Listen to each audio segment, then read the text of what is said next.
Okay, we're going to get started here. Thank you, everybody, for joining this morning. Really appreciate all of you taking the time. I think one of the most, inspiring things that I've experienced over the past few months is just how many people are devoting time, focus, and energy out of their busy schedules to really get into the weeds on these issues and figure out how we can all lead the fire rebuild process and move our city forward. So thank you all for joining this morning. On the call today, as part of the panel, we have Tony Russo, who is the director of our discretionary entitlements division here at Crest Real Estate. He's our resident coastal zone expert. Alex Whitehead, who is one of the directors of our Los Angeles Plan Check division, leading a lot of our Palisades fire rebuild projects. And Andrew Odom, who's an executive PM here at Crest and leads a lot of our most complicated projects. We are here today specifically to talk to you about the new implementation guidelines that were released by the City of Los Angeles regarding the actual implementation of the mayor's executive order that was originally released in January and updated in March. It's a really important memo that really lays the ground rules for how different things will be calculated and how projects can be designed and ultimately how they will be reviewed and approved through the plan check and permitting process.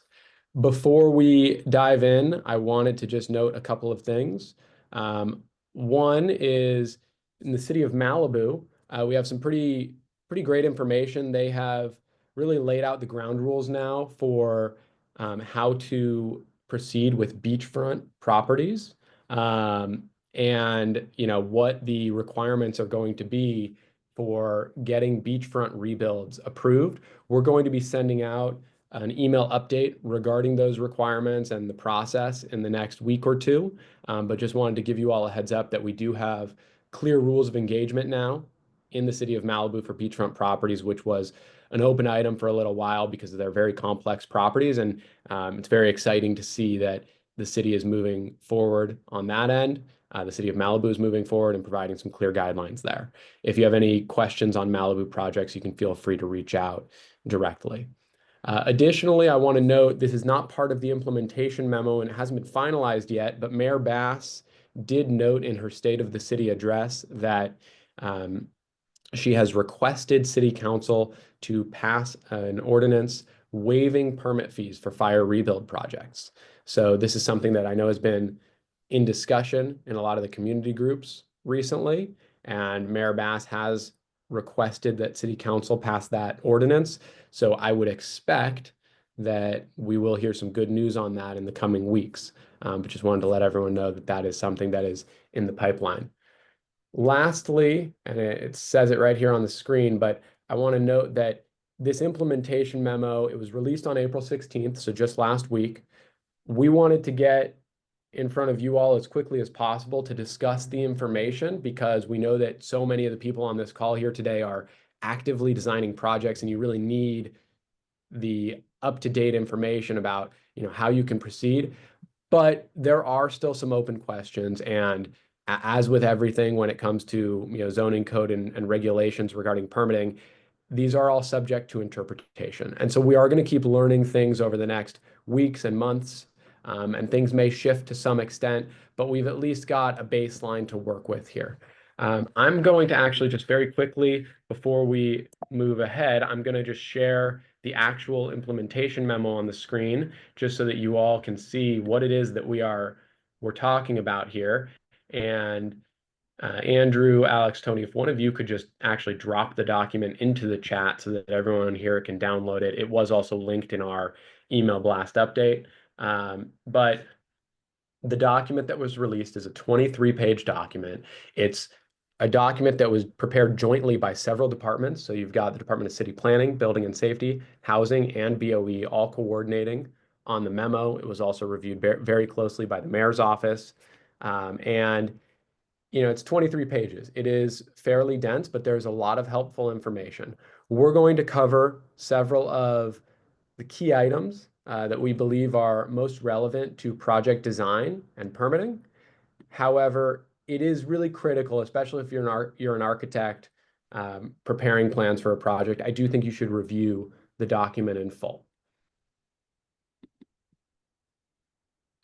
All right.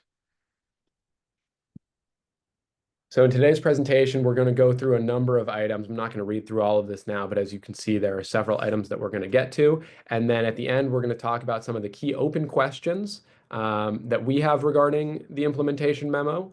And we will also open it up for Q&A. If you have any questions while we're going through this, feel free to put those in the chat, and we will try to get you answers during the presentation or potentially after. All right. So the first thing that I wanted to go over here before we dive into kind of the nuanced individual items is something that we had sent an email update about previously, which is what are the impacts of exceeding the 110% threshold? I know everyone's heard a lot about this 110% threshold. If you are under the 110% threshold, you can qualify as an eligible project. However, if you exceed the 110% threshold for a fire rebuild, then you do not qualify as an eligible project. And there, I think, is some confusion about just how much of an impact that has. And so we wanted to try to succinctly summarize that for you all here. So on the left-hand side, we've got a couple different categories, and then we determine whether your project receives those benefits if you're an eligible project and if you are an ineligible project or greater than 110%. First and foremost, whether you are an eligible project or ineligible, above or below 110%, you do get expedited plan check review. That has been confirmed. It's written definitively into the mayor's order and into the implementation memo. So it's not as if you exceed 110%, you all of a sudden are going to have a substantially longer plan check process. That's really important for people to understand, because I know that for a lot of people, there is real value in exceeding the 110% threshold. Next up, coastal commission waivers. If you are an eligible project within the 110% threshold, you do not have to go through any coastal approval process. If your project exceeds the 110% threshold, then if you're not in the coastal zone, you still don't have to worry about coastal. And if you are in a categorical exclusion overlay, then you can also get a waiver or a categorical exclusion to avoid going through a full coastal development permit process. That gets a little bit nuanced, and I would recommend that we discuss on a project-specific basis if you're pursuing a CADX, but there is still a path for those projects to avoid a full coastal development permit, which is a much longer process. The remaining properties, which is really only about 5% of total properties in the Palisades, which are in coastal and not in a categorical exclusion overlay, those would have to get a full coastal development permit if they exceed the 110% threshold. And so that's where you would have a bigger impact if you're over 110% with respect to coastal. Next up is gas connection. If the project is below the 110% threshold, you are allowed to maintain your gas connection. The all-electric buildings ordinance is waived. If you exceed the 110% threshold and you're building a new building, then you're not allowed to have a gas connection. I will note that remodel and addition projects are not subject to the all-electric buildings ordinance. And we have confirmed with LADBS that they would allow a project to just maintain a small portion of foundation as long as that foundation remains on undisturbed soil. So you can't dig out a basement underneath that portion of foundation that's going to remain. If you keep that foundation and incorporate it into the rest of your house, you can technically label it a remodel and addition, and then you can maintain your gas connection. Now, look, it's a little bit of a,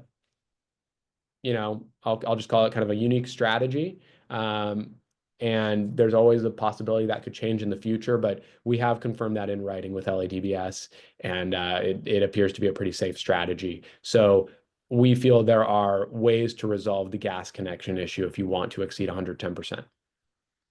Next up, remedial grading waivers.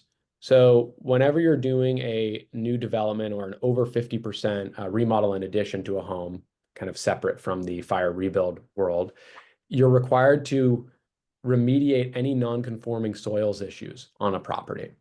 And for eligible projects under 110%, that requirement has been waived. So if you're in the hillside area and there's a really steep slope on your property that would be really expensive to bring up to current code standards, if your project is an eligible project, you would not have to remediate it. If your project exceeds 110%, then you would be required to bring the code up, the site up to current code standards and remediate the entire property. This really doesn't have much impact in the flats, right? This is more of an item that has an impact in hillside areas. And on a lot of hillside lots, it won't have much impact, but this is something where you'll want to consult with a soils engineer to determine if any remedial grading requirements apply, and then we can determine the best strategy from there. Next up, waiver of any street dedications and improvements.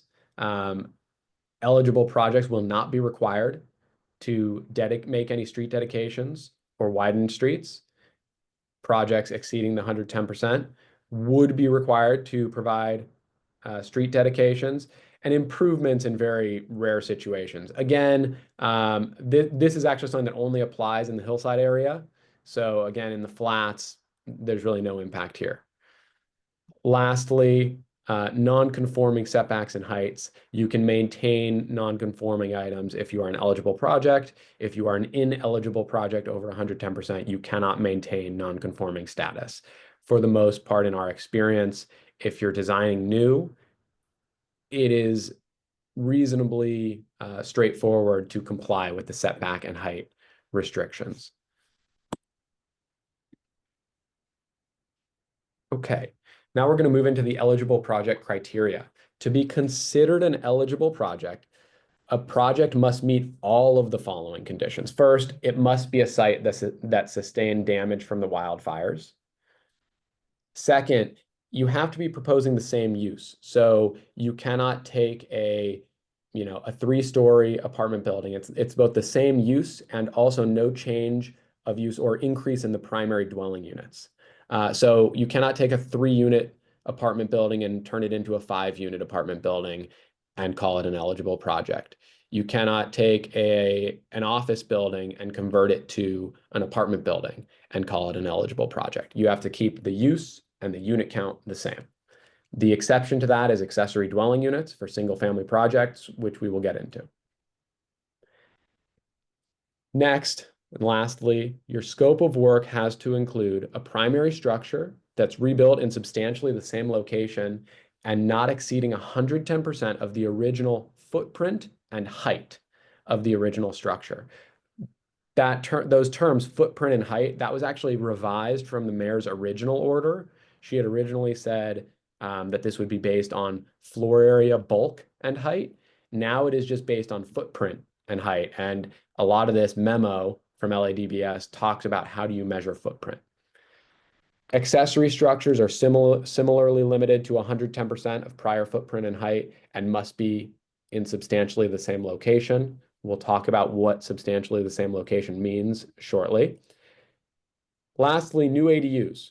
So you can add an accessory dwelling unit, and that will not count towards the 110% threshold.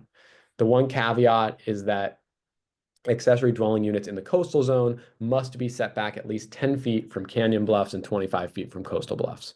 So again, your project must be within 110% of the original footprint and height, substantially in the same location as the pre-existing structure, and new ADUs can be added as well. Next up, we're going on to key terms, and I'm going to pass it to Alex.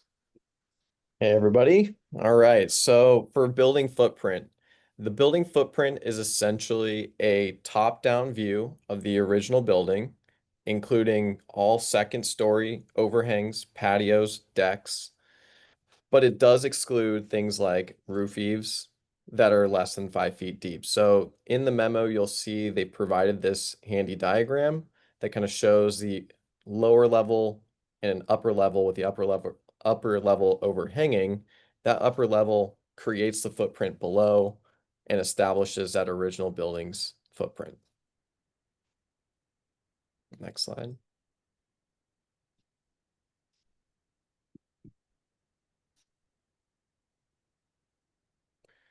So you heard Stephen talk about the term substantially in the same location. So the memo also includes this diagram that describes how much a building footprint can shift on a lot. And that is up to 20% of either the depth or the width of the lot. So on a rectangular lot, as this diagram shows, it's pretty straightforward and easy to calculate, but it's basically a 20% shift front to back and side to side, up to your required zoning code side yards, front yards, and rear yard setbacks. So on some of these more irregular shaped lots, they've also provided a diagram in the memo that explains how you would calculate your depth and width, which is basically the bisecting lines between the front lot line and rear lot line and the side lot lines with a 90-degree corner in the middle. So that is how you would calculate your lot and your depth on an irregular shaped lot. It's a little bit complicated to do it, but most of the time it's fairly straightforward once you understand the parameters of the bisecting lines. And this diagram is very helpful. It's important to note that this is very, these rules are very lenient. Sorry, I can't go back. There we go. If you look at this diagram, this is essentially allowing a building, that's in the location outlined here to be shifted almost anywhere on this property, right? If you took the 20% coming back this direction, you'd have flexibility over there as well. And so I just think it's really important to note for the architects on this call that there really is a lot of flexibility in terms of where you are, moving the building around to and remaining in substantially the same location. Yeah. Okay, next up, we're talking about building stories and basements. So this is an interesting part of the implementation memo that does raise some questions in our mind that we're working on getting answered with LADBS, and also we've looped in the council office. So the memo states that adding a new story will not disqualify the project from being considered an eligible project, provided the story is built within the building footprint and height limits as described in the memo. The question here, though, is, well, there's a few questions. One, this says you can add a new story, but the reality is if you're limited to not being able to increase your height by more than 10%, if you had a flat roof, single story building, adding a second story is going to push you over the 110% height limit. And so you wouldn't really be able to add a story and remain an eligible project in that situation. If you had a single story sloped roof building and the slope went, the peak of that roof went fairly high, then you may be able to fit a second story within that envelope plus 10%. And I think where this is most valuable is if you had a two-story building, but the second story was much smaller than the first floor. The way this is written, you'd be able to expand that second story significantly, even beyond 10% of the floor area of the building, because it is, because you'd still be staying within the overall footprint as viewed from above. We have a couple of questions here, though, which is, first of all, with regards to basements. When we initially read this and the mayor's order, we feel that the term footprint would allow for a basement to be added, because if you add a basement within the existing footprint of the building as viewed from above, that really isn't expanding the footprint of the building, and it's also not increasing the height of the building. At this time, LADBS has taken the position in our discussions with them that adding a basement to a building that didn't have one before would disqualify that building from being classified as an eligible project. But that is something that we are reviewing further with them, and also know that the council office, Tracy Park's office, is discussing with them as well. I'm not sure which way that will, end up where the result will fall there, but we will provide an update as soon as we have more information. Additionally, we have this big question of how is floor area limited for eligible projects, if at all? So the genesis of that question is, imagine you have a 4,000 square foot first floor and a 1,000 square foot existing second floor on a building that burned in the fire. So it's a 5,000 square foot building, and the floor area limit for that lot was 5,000 square feet. If you're just looking at the footprint expansion, there's a question of, well, if we had that 1,000 square foot second floor, could we expand that out to mirror the level below, meaning 4,000 square feet, adding an extra 3,000 square feet, which would result in an 8,000 square foot building, 4,000 on the first floor, 4,000 on the second floor. And would that be allowable technically under this implementation memo, because you're staying within the footprint of the building plus up to 10%. I don't believe ultimately that the city is going to allow that, nor do I honestly think they should. But we need clear guidelines from them on how floor area will be limited. My thought on a very reasonable limitation would be, if you are at your floor area limit, then you can add up to 10%. But we need that guidance from them. And so I just want to note that as an open item for everyone here. Andrew, you want to take over for garages? Yes. All right. So a detached garage can be converted into an attached garage would count towards the allowable 10% expansion of the primary structure. So essentially, if you have if before the fire you had a detached garage, if you kept it detached, you would not be eating into that extra 10%. But if you moved it and attached it, that would count towards your 10%. So that's a important note about eligibility regarding detached versus and then converting it to an attached garage.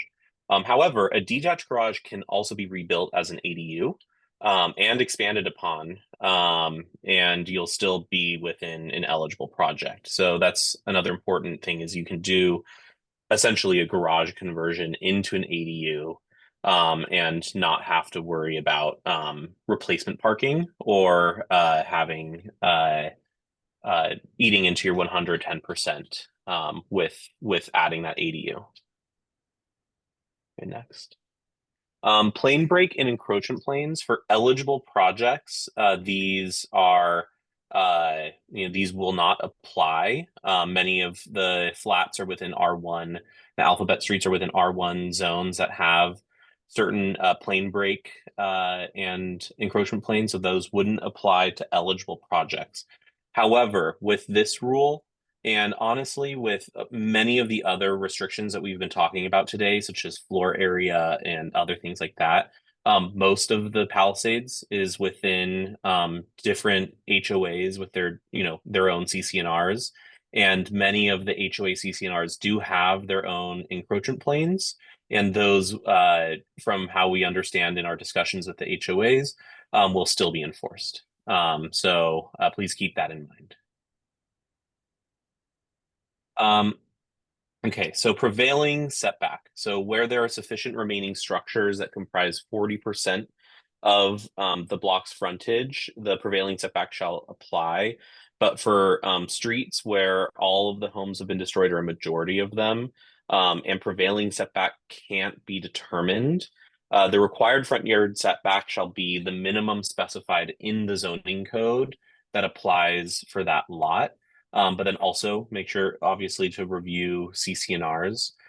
For those who aren't familiar with prevailing setback, it's a measurement of the existing buildings, and you can take, it's a little bit more complicated than this, but you basically take like an average and figure out what your front yard setback is.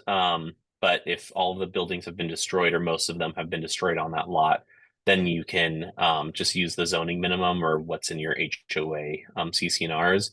But this is important to note for hillside lots that may be on standard streets, which is a surprisingly a large amount of the, kind of like 1960s and 70s era lots within the Palisades, where you may have had a reduced front yard setback, but because prevailing doesn't apply, you might now have a larger zoning setback than you used to. And that's when the eligibility is important, because if you are an eligible project, you can maintain the front yard setback of the previous structure. So it's very important to understand what your zoning code setbacks are in determining on whether or not you want to move forward with an eligible project. And ADUs. So ADUs are allowed as a part of the eligible projects. New ADUs can be built before, during, or after the primary residence rebuild. This was a big part of the mayor's orders allowing for ADUs to be built, while for a maybe temporary residence while you're building your main house. And again, existing attached or detached garages can be rebuilt as ADUs, but they are subject to 110% rule. And then the new attached ADUs are not counted against 110% footprint limits. And ADUs in the coastal zone must follow the bluff setback, so 10 feet from canyons, 25 feet from coastal bluffs, and a bluff analysis will need to be created. But currently, one of our open questions is we don't know exactly how that bluff analysis is going to be reviewed by the city. So that's one of our open questions that we've listed at the end.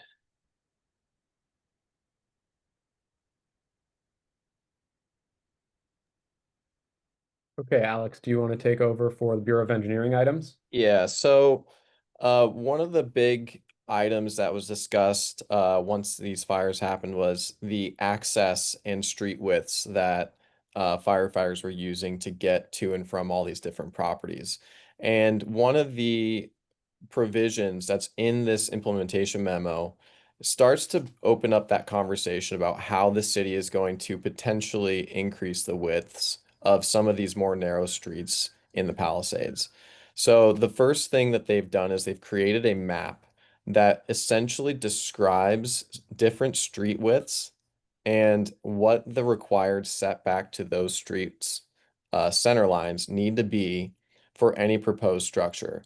So in the implementation memo, they provide a hyperlink that takes you to a large format of this map where you can locate your parcel and find the street that your parcel is fronting on to see what the required setback from the center line of said street would be for your project. Most of the streets are labeled purple in the Palisades. Those purple streets, the existing property lines are more than sufficient from those center lines, and therefore there is no additional setback requirement from the center line for any proposed building. Essentially, you just have to find your parcel and measure the width of the street from the center line to determine if you need to set the building back by any additional amount of distance to comply with this BOE regulation. So kind of piggybacking on this discussion is a lot of times these properties in the hillside area are required to provide some sort of right-of-way dedication, and in some cases improve the right-of-way when constructing a new single-family dwelling. However, if you are an eligible project, they're waiving all street dedications and improvements from BOE. And for non-residential projects that are qualified projects, you also do not have a highway dedication. If you're a non-eligible project, the standard rules still apply.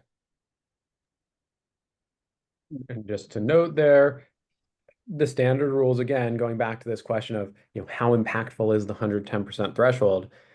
The standard requirements are not particularly problematic on most projects. So again, I think if you are considering, you or your client are considering exceeding the 110% threshold, we can have a discussion about what the implications of that would be and try to either confirm that, hey, there are significant implications and we need to work around it, or determine there aren't, or we need to implement certain strategies to successfully go above 110% while mitigating overall project impact. Next up, we're going to go into housing and planning items as well as the Mello Act. Tony, you want to take over?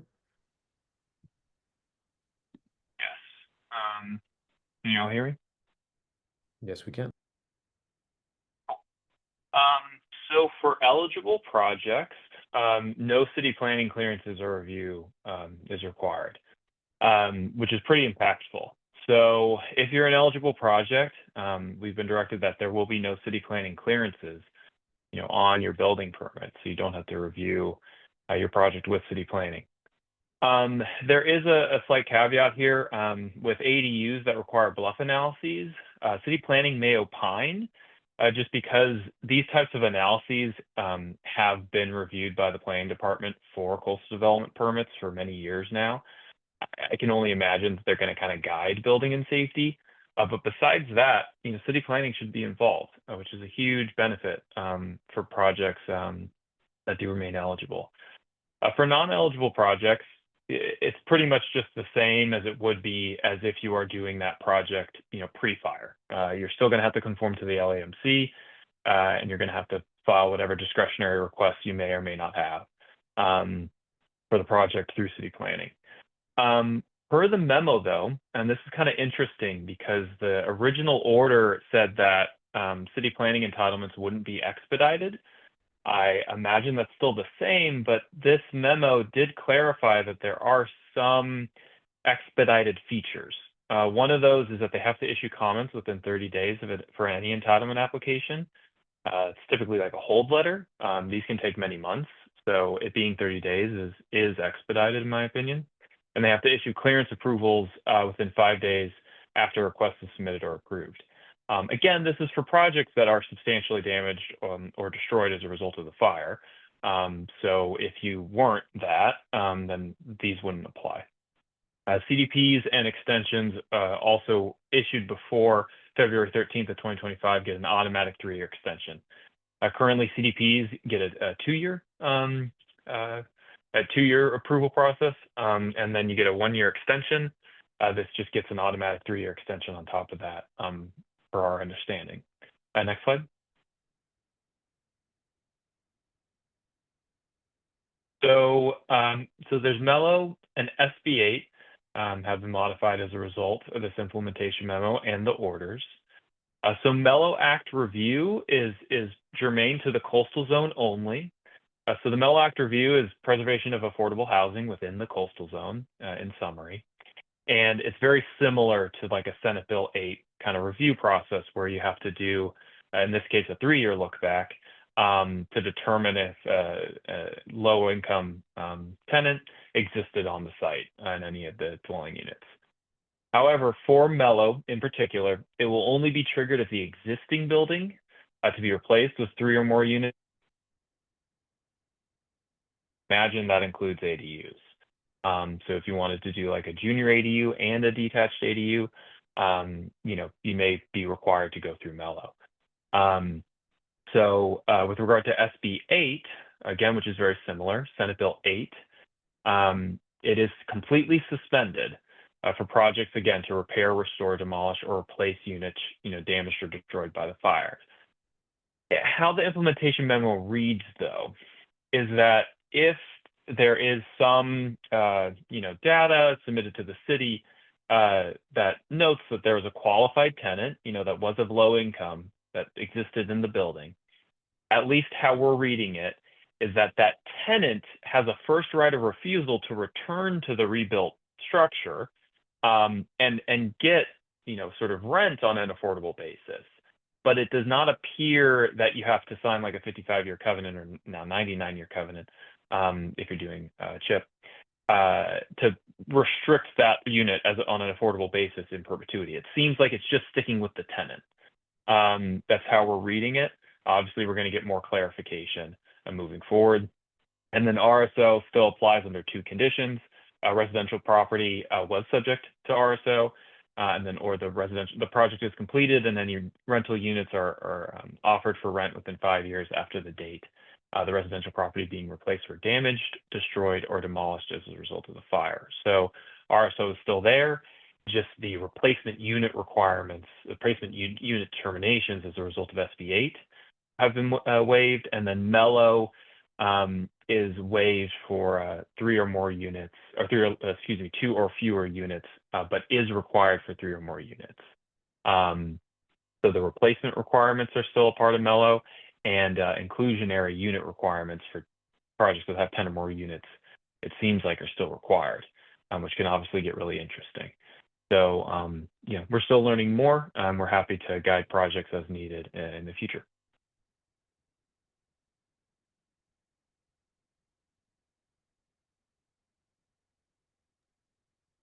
Thank you, Tony.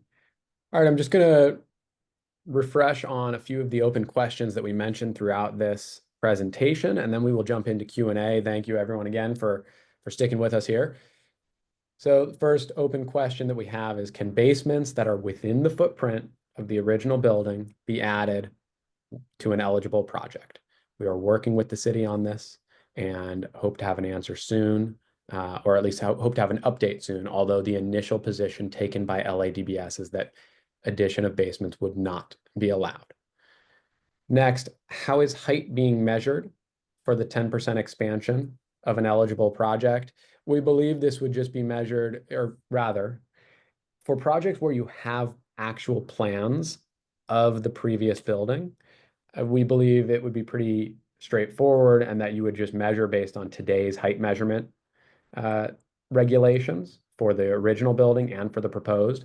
This question is more about how is height measured when there weren't easily available plans for the prior building that burned. Sometimes building permits from years ago would note a building height, but that building height might have been measured in a very different way than we measure height today under the zoning code. And so there's a little bit of a question there, particularly on sloping parcels. I think this is a lot more straightforward if you're on a flat or relatively flat lot. Next, number 3, how is floor area limited for eligible projects, if at all? Can you just expand a second story all the way to the maximum of your existing footprint plus 10%, even if that exceeds the site floor area limit for a property? Again, we don't think that's where this will land, but it's an open question that hasn't been answered yet.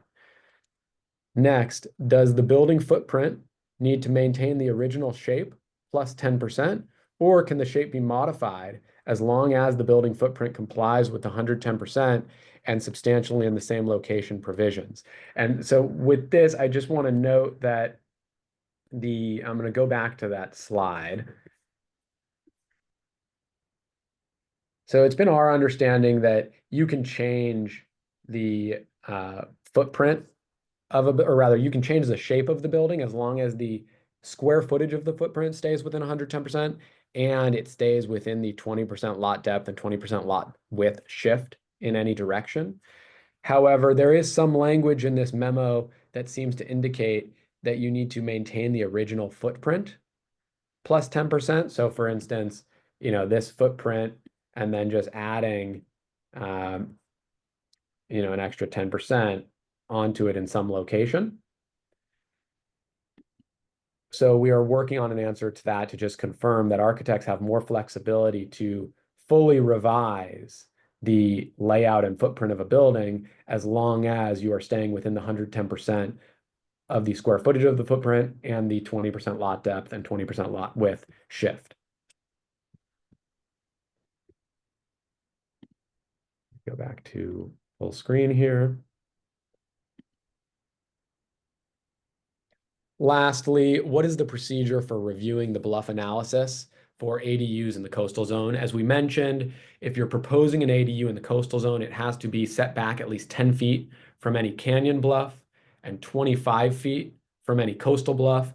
Typically, a soils engineer prepares a letter determining the location of canyon and coastal bluffs, and we would provide that to city planning. However, eligible projects are supposed to not have city planning review, so we believe this would just be reviewed directly with building and safety, and then they may review it, behind the counter with their city planning counterparts. But that's something that we're working on. It's more of a technical issue that we've noted as an open question. All right. We are now going to go on to Q&A, and thank you for everyone that has posted questions in the chat and in the Q&A. We've got 53 of them that have been answered already. We've got a number of them that are still open here. Does anyone, I see one here that asks about, is an approved soils report required? It's a great question. So the grading department also released an implementation memo within the last week and a half. And that implementation memo includes a map. And on that map, they've identified areas where no soils report is required for an eligible project, and then areas where a soils report would be required based on the slopes and geotechnical conditions that the city is aware of in those areas. Generally, in the flats, you don't need a soils report, and on sloping properties, you do. But there is a specific memo and map that we can add in the chat here, and that if anyone needs it separately, feel free to shoot us an email. And if you are proposing a project over 110%, then you would typically require a soils report. But if you're on a flat lot, it's not going to have too much impact other than the cost of the report itself. There are a number of other questions here. Does anyone want to raise their hand and ask a question? Happy to engage the audience here. And Tony, I think you might be the only one that can see raised hands. You know what? I can as well. Tony, are you able to authorize people to ask questions? Yeah, Start with give me Abe. one quick sec. So, okay, Abe Roy, I'm gonna allow you to talk. 1 second. Yeah, hey, thanks guys. This is Abe. Terrific info. Just wondering if you guys can comment on the new executive order from the mayor's office regarding self-certification and how that's going to play out. If you guys have any insights that you can share. Yeah, so they haven't finalized what the rules of the road are going to be for self-certification. It does appear that they are going to have some element of self-certification involved and available to people, particularly for eligible projects. So that may be a path that in the next couple of weeks or months becomes available. One, point of caution that I would note here is just that, I do see that there's some liability involved in self-certification. In the city of LA, if there is any error in a permitted set of plans, and that error is uncovered during construction, you are required to fix that in the field. And so that means, if something was built too tall, or the setback was incorrect, or any other item got missed, and it was already built, but then it was uncovered during the construction process, the city requires that that be taken down and rebuilt in compliance with, with the zoning code requirements.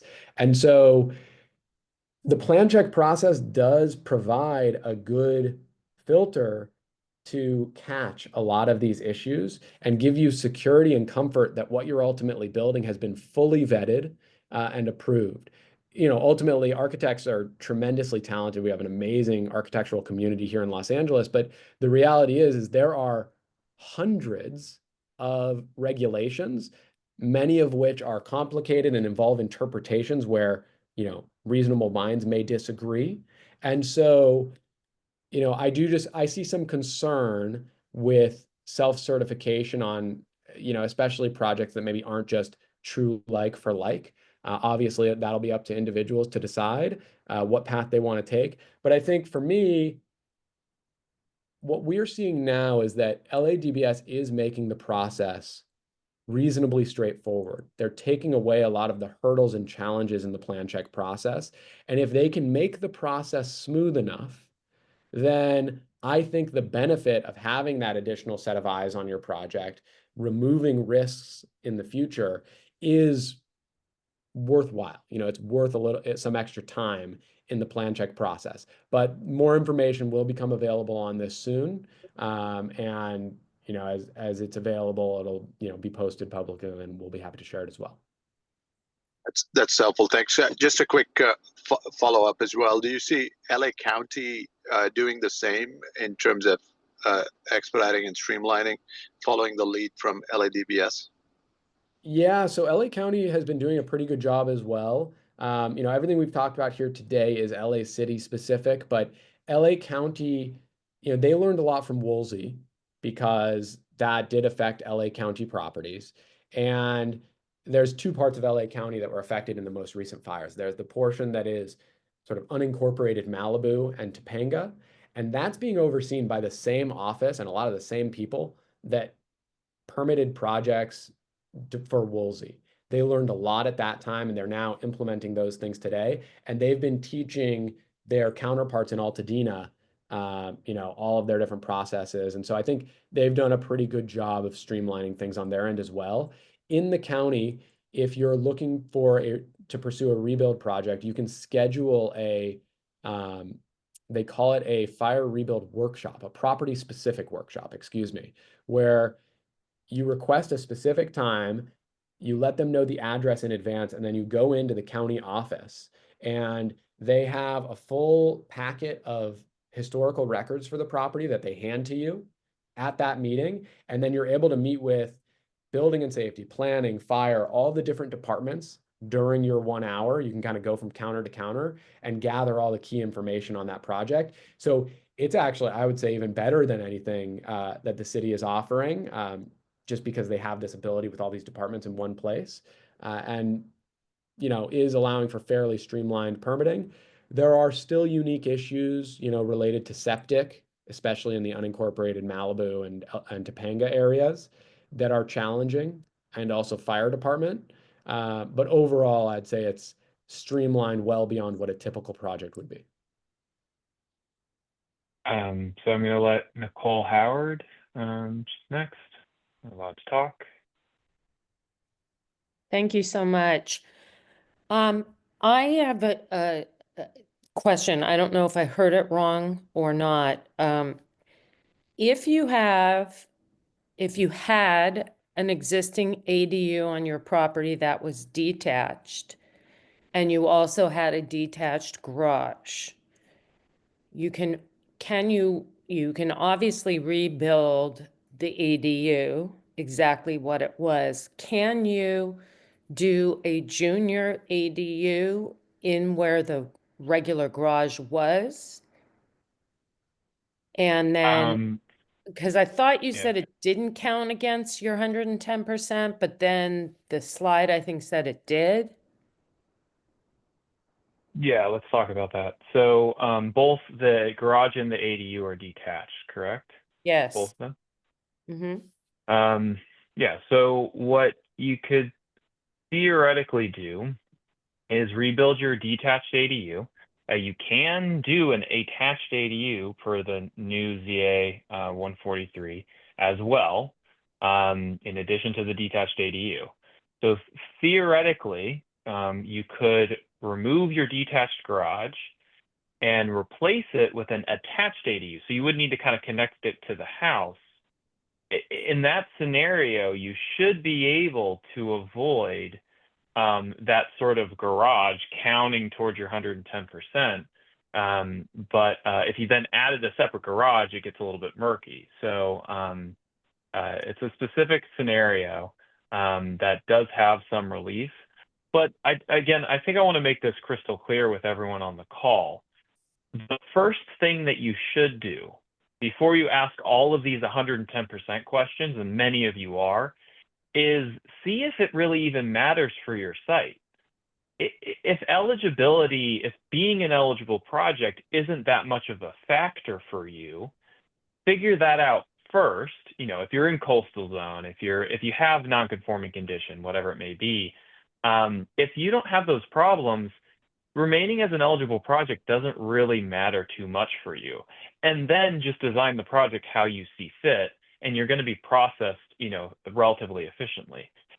If, however, you are in coastal non-CADX, or you do have a non-conforming condition, or you're following our chart that we have at the beginning of this presentation, then you can start asking those more nuanced questions to try to stay within the 110% and stay within eligibility.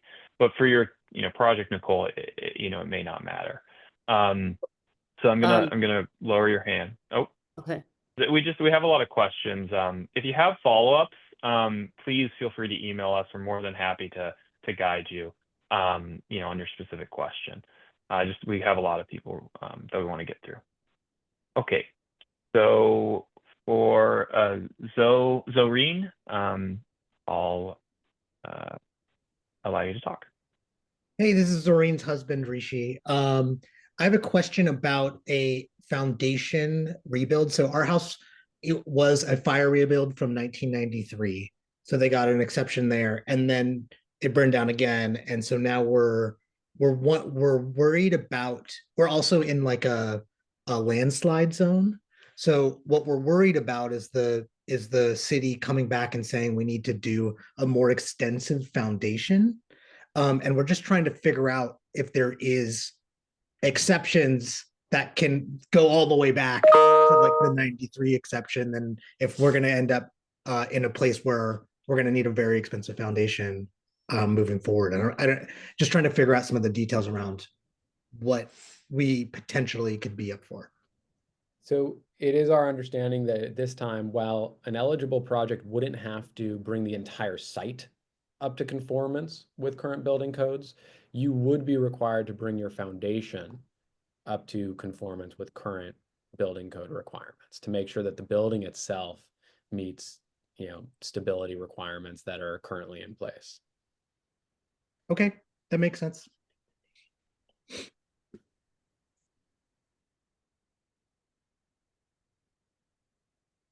Tony, let's go to Sid. Sid, you should be good to talk. Hi, thanks so much. This is super helpful. Yeah, if you do a second story ADU, which exceeded the original building height, would that still remain a eligible project if you were within the footprint? Yes. So, yes. Oh, sorry. You go, Steve. Okay. ADUs have no impact on the 110% threshold. So they would not have any impact on your eligibility. Great, thanks. Now, to be clear, Sid, you may have an HOA that may limit height, so be careful of that. Right. And ADUs are limited to 2 stories because they are an accessory structure. So just be aware of that. Okay, thank you. Everyone, to Tony's point, I know we've already mentioned it, but I just want to reiterate, it is critical that you are aware of whether or not your project is subject to any CC&Rs and within an HOA that has any architectural guidelines. Those can significantly impact project design, and they're not enforced by the city. They're enforced separately legally. And so, you could theoretically get a permit from the city for something that doesn't comply with HOA regulations and requirements, and then run into an issue while you're building. So really critical, review title reports and confirm any HOA requirements. And Stephen, on that point, I would make sure everyone that's on this call, because we reiterated this on our first presentation back in January, make sure to get your building records for your lot so you understand what's permitted and what's might not be permitted. There might be homes that have done unpermitted additions. And then additionally, when you take a look at your title report, take a look at your CC&Rs, but also see if there's any easements or other items on it. Many of the alphabet streets have utility easements running in the backyard for the first 5 feet of your rear yard. So that needs to be in consideration when replacing structures and putting up new ADUs or detached garages. Okay. So I'm going to allow Perch to talk. Perch, go ahead. Hello. A couple of quick questions. The first one, the soils report, the document that Stephen, you had mentioned seems to indicate the soils report needs to be approved by the city before the plan sheet can be submitted. Previously, that wasn't the case, and you can basically submit the soils report at the same time as your building permit if you wanted to. Is that the case now that it needs to be approved? Yeah, if that's in there, I think that's an oversight, and we would be able to submit to plan check before a soils report is approved. Okay. Alex, have you heard anything to the contrary? Okay. Okay, awesome. One other question is regarding the pool, which I asked on the chat before, but I wasn't totally clear. We've heard some indication that, with the 110%, your building is waived from coastal, as you mentioned earlier, but the pool may not be. So in doing a new pool that wasn't there before, would you recommend just trying to just get it into the building permit? So you would And need to, yeah, if you're building a new swimming pool in the coastal zone, you would need to try to get a coastal exemption separately for the pool. That would not be part of an eligible project. So it Okay. would need some form of coastal approval for a new swimming pool in the coastal zone. Most swimming pools where you have an existing residence, and I think we would just submit as, calling the residence existing, that's, being permitted. You would file for a coastal exemption, and typically that would be approved. The exception there would be if it's a swimming pool being proposed over a slope or on piles, then that may not be allowed as a coastal exemption. And Understood, thank you. situations like that, please contact us to discuss it further. Understood, thank you. One last question. Do you have any feedback about specific HOAs? I don't know if you can speak to any of them or if it's more of a HOA by HOA basis. I've personally been in touch with the Pacific Palisades Civic League, but I'm wondering if, where these city ordinance concessions contradict with each HOA's requirements, whether we can kind of assume they supersede the HOA for now, or is that more on a case-by-case basis and we just need to talk to each HOA? So the HOAs all have they've taken their own positions on these things. I will say, just as a general point, each of the HOAs that we've been in communication with, which is pretty much all of them, they understand the urgency of the moment and the need to get projects approved quickly if they are, fairly straightforward rebuild projects. But the different HOAs are taking different positions on, if you rebuild at 110%, can you exceed the HOA floor area limit or not? And so we just have to discuss that on a case-by-case basis. All right, thank you so much, Stephen. Of course.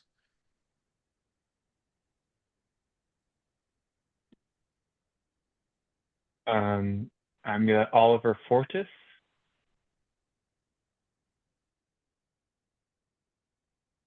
Should be allowed to talk, Oliver or Olivier. Sorry. Olivier, it looks like you might be muted.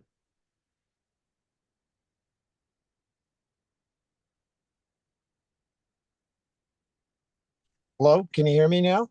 Yes. Yeah. Great. Sorry about that. Thank you very much for what you're doing. It's very helpful. I have two things I wanted to run by you. Getting back to the question about the self-certification, do you not feel that in the long run, given the vast amount of workload that's going to be in the city's lap in Malibu and LA and et cetera, that the city is going to benefit directly from some type of self-certification? Because to be able to use the expertise that's out there from architects, from engineers, soil, structural, as well as deputy inspectors, I think would expedite the process tremendously. And so I just wanted to throw that out there. And if you guys had any sway with the city, I just think that that's a really critical factor in making this whole big picture come together much more efficiently for the future. Yeah, and look, it is something, thank you for the question. It is something that the city is pursuing. So that, that is, on its way. And I think it will be part of the solution here. I think at the same time, another part of the solution is the city simplifying the review and approvals process so that there is still some level of oversight, and sort of that insurance policy that I mentioned previously, where you have a third-party review of your plans before you start building. But I think ultimately it's going to come down to individual homeowner decision making once that self-certification program is announced. And during construction, I think it's going to be a huge part of the rebuild effort here. And the city is going to be announcing, I think, wider allowances for deputy inspectors to take lead on inspections in the field as well. And you think that this process, based on what you said before, could take months, though, before they clarify exactly what the self-certification may or may not be? I would hope it would be sooner. I think it probably will take a little while, but I can't say definitively. Okay. All right. My second question, thank you for that, is in reference to non-conforming. When I first visited the rebuild center expedited process at the city at West LA, they informed me that as far as non-conforming, that it was a pretty comprehensive overlay on, you could pretty much rebuild exactly what you had, where you had it, providing that you didn't exceed the 110%. Does that apply also to structures that didn't have complete set of plans, where people over the years had added square footage and rooms and so forth, providing that they didn't exceed the the mandated restrictions of total use for the lot? And is it something that is as comprehensive as that, or does it have some major limitations as far as non-conforming? So existing non-conforming items with respect to height and setbacks are allowed to be maintained as long as you can prove that they were legally permitted to begin with.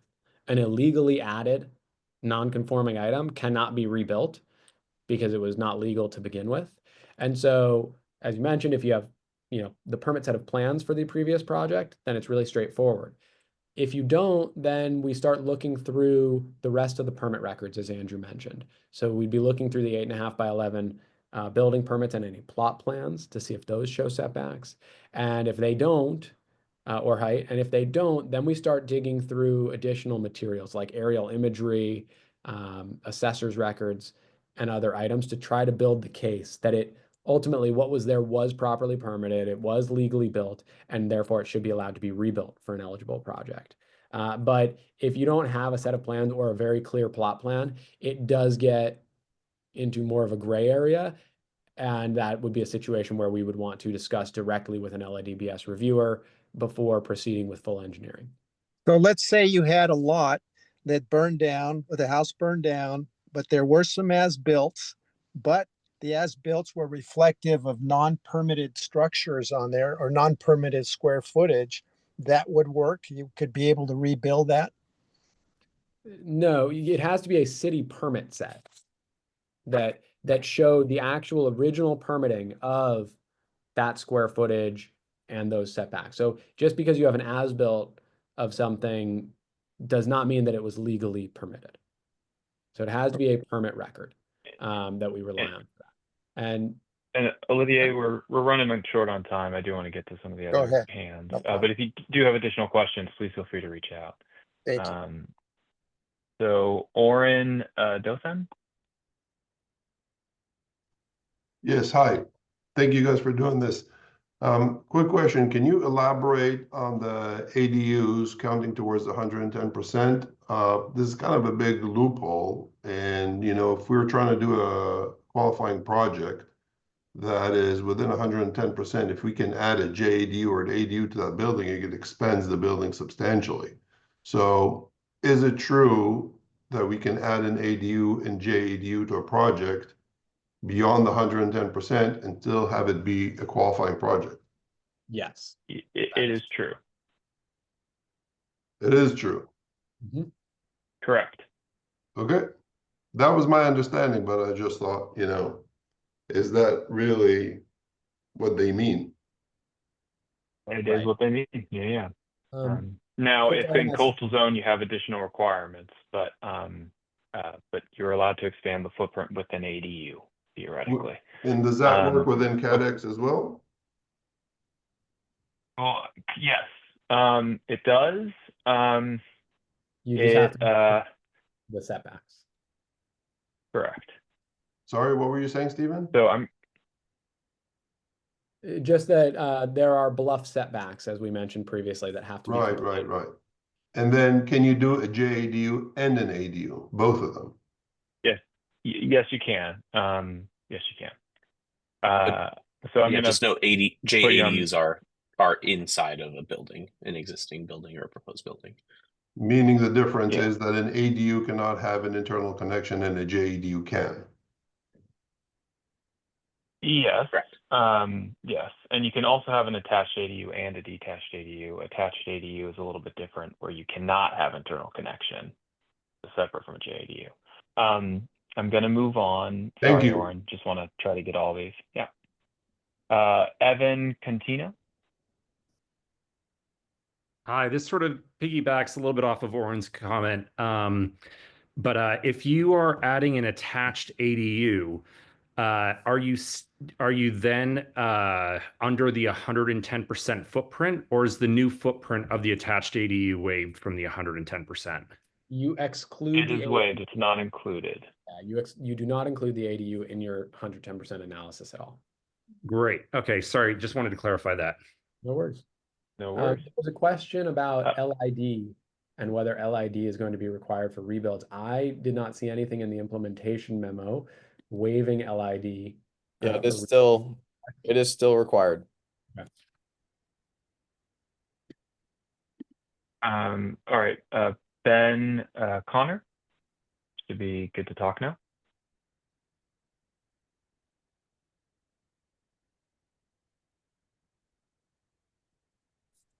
You might still be on mute. Hello. There you go. Hi. Sorry about that. I was doing a little multitasking. This is kind of just as all this information's flowing in.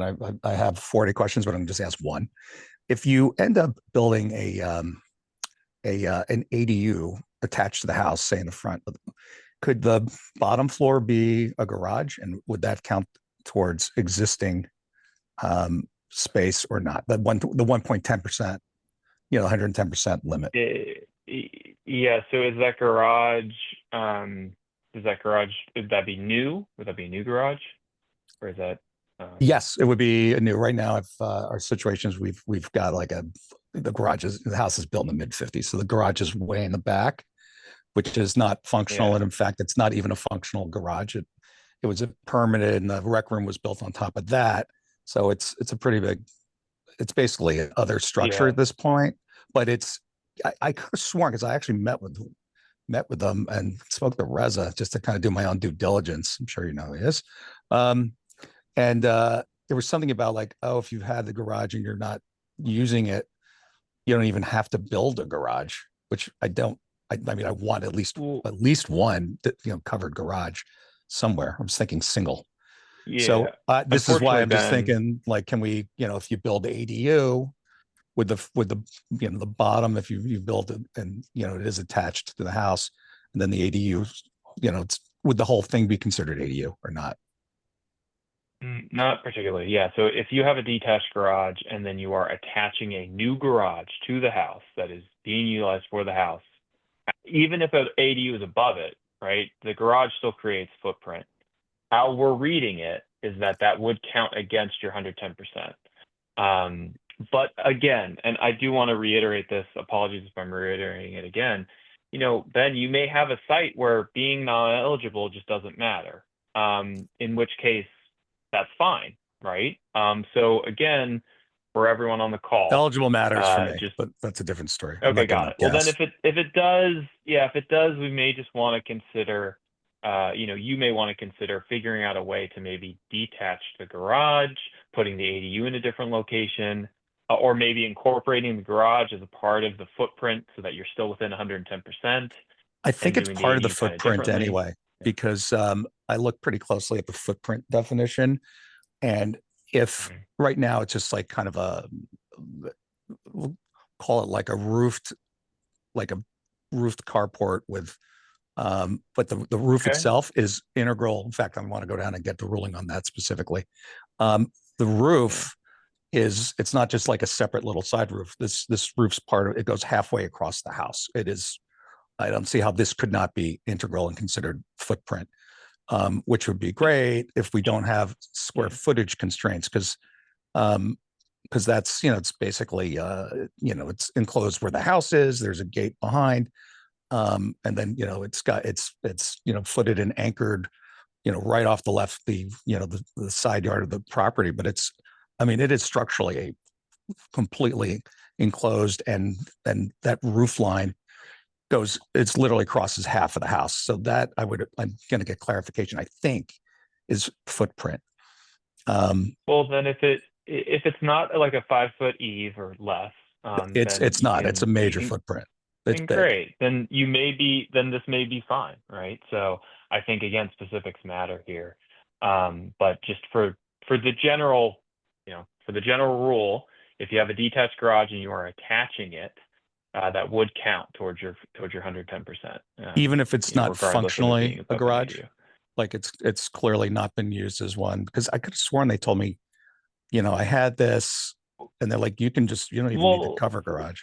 Well, forget about the detached garage for a second. Let's just say you are attached and you're creating a new garage, attaching it to a new house that you're rebuilding. That footprint would be counted as a part of your 110%. I think the idea here is that if you have a new attached garage, that's going to be a part of your 110%. That should be kind of the rule here that you follow by. And if you can fit the garage within existing footprint, then great, or within 10% of it. But if you go beyond that, you're non-eligible. Yeah, no, it's I'm going to get clarification, but the concept of footprint, although we still need a lot of clarification on footprint versus square footage, because that's a huge difference. That's massive. Correct. Yeah. So, and this goes for everyone on the call. It's really a big question with regard to shape plus 10% or surface area, right? Like, how are they determining the footprint is still an open question. Whereby, do you need to keep your shape and then you can expand it by 10%, the existing original shape? Or is it just a surface area calculation where I had a 1,000 square foot footprint and I could do a new 1,000 square foot footprint just in a different configuration? That's still not entirely clear. That's in terms of getting to what the goal is, which is, I think, to encourage people, to take on this daunting task. And if you got a small house, as it is, you're fighting just pure economics. Like, it's silly to rebuild an 1,800 square foot house. But let's say it's 22 square foot, and then, you pick up another couple hundred feet. And if you have to stick to the exact same, design from whenever, it's if they want people to rebuild, you have to get some kind of flexibility, at least changing the shape, like using that as you would like. Ben, I'm preaching to the choir. I get it. Vent, but So, but let's. I'd like to move on. That's offline. Okay, thanks. Thanks, guys. Oh, of course. Thank you, Ben. All right, Mei Sung, promoting you to talk.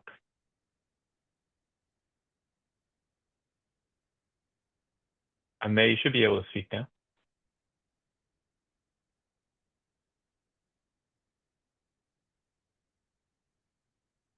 Mei, I'll give you a couple more minutes or a couple more moments.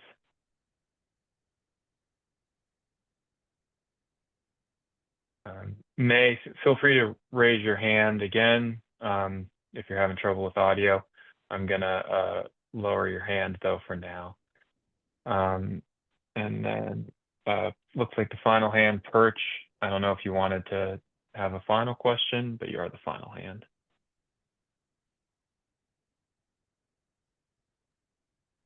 Hello, just one question about heights, which I know we spoke about in the chat a little bit, and I know, Stephen, you mentioned you don't have all the clarity on heights yet. So basically, here's a kind of hypothetical, and you can let me know if it is accurate. But so say in the BHO, the hillside zoning, my permitted height that I have in my existing is like 32 feet. And so with 10%, that gives me a few feet extra. So typically in the BHO, if you're above 28 feet and below the maximum of 33 feet, you need a for the zoning, you need a 25% sloped roof to be in that height range. But so is that kind of zoning stuff regarding the heights basically irrelevant now? And I can basically build a whole flat roof covering my entire footprint all the way to what my new height is, the existing height plus 10%, basically, and I can just ignore the zoning. It's an interesting question. I think that if you had a flat roof that was, say, at 28 feet, which is the flat roof limit before, it is our understanding that you can increase that by 10%, going to basically 30.8 feet, even though that wouldn't be allowed for a typical new build flat roof building. However, if you had a sloped roof building that was, 33 feet, can you now build a flat roof building that's actually 10% taller than that? The memo doesn't say you can't. However, I think if that's something that was an objective, I'd want to review that directly with LADBS to just get confirmation. Gotcha. Only a 36-foot tall flat roof building would feel quite imposing, and we just want to make sure that the city buys off on that. Gotcha. So that would indicate if I'm sharing just my personal opinion, I think you can fit a flat roof, sloping lots, perhaps a different story, but on flat lots, you can certainly fit all the ceiling height you need, typically within the base city allowances for height. Gotcha. Thank you so much, Steve. Absolutely.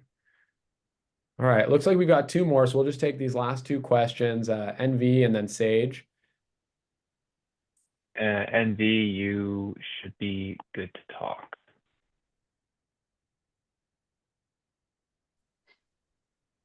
Hi, can you hear me? Yes. First of all, thank you for the time that you guys put in. I have a question. You guys might have answered it before, but is the 110% is the whole square footage of the home, or is it just the footprint and the height, or it's all of them? If I have an existing permitted building for 3,600, is it 2,600 plus 10%, or is it just a footprint like 2,900 footprint? It is based purely on the footprint as viewed from above and the height of the building. We do have some open questions about, what that would or wouldn't allow in terms of overall floor area on the property, but based on the memo and the mayor's order, it is just based on footprint and height. Okay, so in the same footprint, it can go all the way up to the height that we have, right? They don't count the rest. Again, if you're talking about now doing an expansion that's going to go above the site floor area limit, by really expanding a second floor to match the first floor, we just don't have the answer yet on whether or not that would be allowed. Although my gut instinct tells me they may allow 10% over the floor area limit for the site, but not more than that. All right, thank you, NB, very much. Thank you. Sage, you should be allowed to talk. Okay, great. Hi. Can you hear me? Yes. Great. Okay. I think you just touched on this, but for clarification, I have a smaller second story. It's not the full size of my first floor. So are you saying now, because of the definition of footprint, I will be able to build a second story the same size as my first floor and add 10%? Yes. Again, with the one open question being, well, two things. One, you have to keep in mind if there's an HOA and any CC&Rs, compliance with those is a separate matter that would need to be reviewed. Second, if by expanding your second floor to match the footprint of your first floor, you'd be significantly exceeding the allowable floor area limit for the site, we are waiting for an answer from LADBS on what they would do in that situation, whether or not that would be allowed. Got it. Okay. This has been incredibly helpful. Thank you so much. Of course. All right. Thanks everyone so much for joining. We really, I really enjoyed all the questions at the end there in particular. If anyone has any follow-up questions, feel free to reach out to us directly. You can email our rebuild@crestrealestate.com email. You can also email Tony, Alex, Andrew, and I directly. All of our emails are just our first name @crestrealestate.com. And we will get back to you right away. We're spending a lot of our time right now working on these rebuild projects, and anything that we can do to help provide clarity to the community as we're all moving forward together here. We want to be part of that. We want to be able to provide that clarity. So feel free to reach out, and I hope you all have a wonderful rest of your day. Thank you. And for anyone who has open questions in the question and answers, again, please do email it to us and we'll try to get it to you. But for now, we're going to close out the webinar. Thank you, guys.